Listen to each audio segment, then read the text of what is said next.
Thank you to patron CY98 for suggesting today's episode of Crappy Arguments. Something I think I should talk about in extensive detail now is the misconception that the original trilogy should be watched first, before the prequel trilogy, and that of course goes against how the prequels were designed. The prequels were designed to be watched first, as the chronology dictates. I'm really sick of the overbloated watch the original trilogy first camp, because people who say that happen to be those who don't truly understand the story of the original saga, aka OT purists. Essentially what's happening here is they think that their way is the correct way. It's part of the reason they hated the prequel trilogy. They watched them in the wrong way. Let's get the elephant out of the room. The original trilogy came out first, and many people saw them as their first Star Wars experience. But some seem to rigidly hold on to the way they saw the movies, when it's extremely outdated. I know it might not be easy to readjust the new watching experience,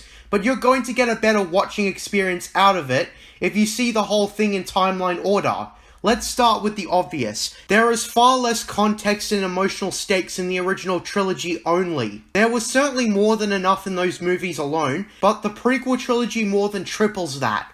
Watching the original trilogy first, in modern Star Wars, is the biggest mistake you could ever make. You're cutting yourself off to the first half of the story, and then going around and watching the backstory that was designed to be watched first. That's ridiculous. The story is about Anakin Skywalker falling from grace and turning to the dark side, and then turning back to the light at the very end. Looking at the original trilogy first, you're only going to see Darth Vader right until the very end. And you're never going to get the full emotional impact of seeing him turn away from the dark side. Not seeing the tragedy of how he became Darth Vader until after just ruins it, because you're missing out on the crucial context. When prequel haters talk about the prequels, they talk about how mad they were that the precursor to Darth Vader didn't meet their standards, and of course they were looking at it wrong. Vader is not a badass. He's pathetic. He's forced to live inside a plastic suit made in China for as long as he lives, and he has nothing left. Prequel haters don't think much about how he got inside the suit,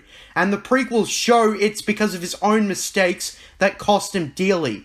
All they saw was a cool looking guy in a suit who acts as an enforcer and doesn't tolerate failure, and they never see the bigger picture.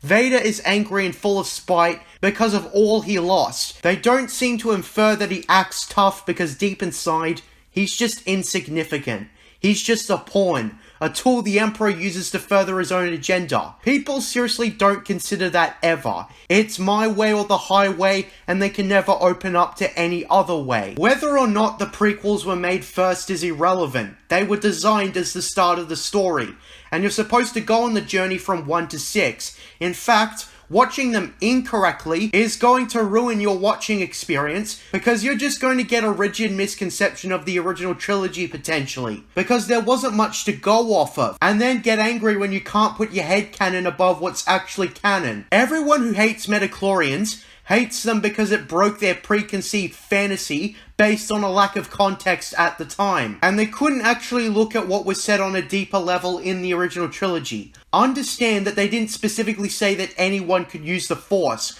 but that the Force is an energy field created by all living things, and that it binds the universe together. That doesn't mean that anyone can use the Force. It means that the Force surrounds everyone. It's easy to get confused, I'll give you that, but misinterpreting the dialogue is not an excuse. That's where the bulk of prequel hate stems from.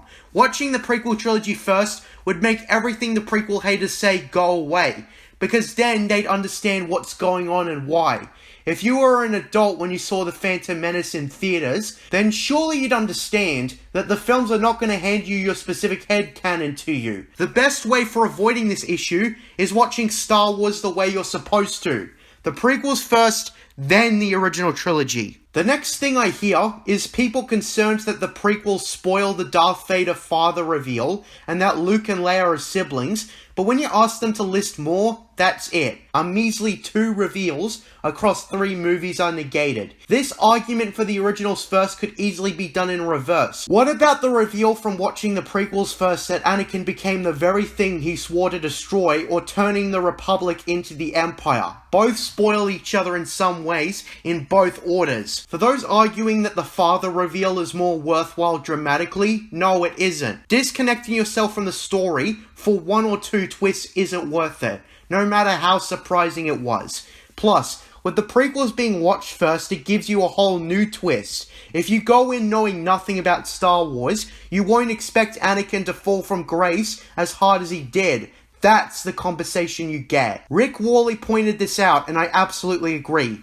Think of it like this. Would you prefer the few seconds of shock before the twist sinks in, or be shocked seeing Anakin turn to the dark side and see him do terrible deeds up until the point where he enters the black suit? George Lucas, in fact, has actually discussed this outdated idea. The reason he designed the prequels to be watched first is because it makes the story better. Knowing that Anakin is Darth Vader from the get-go makes you realize that he is Luke and Leia's father, and that he's absolutely pathetic as a man. He made a pact with the devil and paid the price. I know people who still cling on to the old-ass way they saw Star Wars and hate the prequels will be like, the prequels still have bad dialogue, acting, and an idiot who believes the main character when he says he can cheat death, blah blah blah blah blah blah blah. But you can tell that if these people saw the prequels first, they wouldn't be complaining. Things that seem like coincidences aren't when you look at them in chronological order. Anakin building C-3PO makes sense from a prequel first perspective rather than being a plot hole, because timeline-wise, they diverged in the story rather than connecting it if you looked at it retrospectively. It makes total sense. It's mostly hindsight bias, and I think it's the reason so many prequels get so much unnecessary flack. Aside from just the Star Wars prequels. It is harder to write a prequel and have the story make sense and be tension-filled at the same time, but sitting down and thinking whether or not something makes sense or not. A lot of supposed, why didn't they do this in the prequels, comes from hindsight bias 99 times out of 100. You know the destination already, but you never try to watch the prequels the way you're supposed to. George Lucas, for Christ's sake, labeled the movies in the order they were supposed to be watched. You try to argue that Anakin is an idiot who believes someone who is obviously manipulating him. And I've pointed out numerous times that, first of all, that's ironic given you couldn't figure out why the Trade Federation was blockading Naboo, so you're in no position to talk. And second of all, that's hindsight bias because you would have never said anything if you watched the prequels first. So that's that. People really need to be a little more open-minded. In case someone who isn't well acquainted with my channel is going to ask me, well, what about the sequels? My response is, fuck them. So that's my complete case of why you're supposed to watch the prequels first. I'm JJ Plagiarisms. And until next time, what are stories but mystery boxes? We found you hiding, we found you lying, choking on the dirt and sand. Your former glories and all your stories, dragged and washed with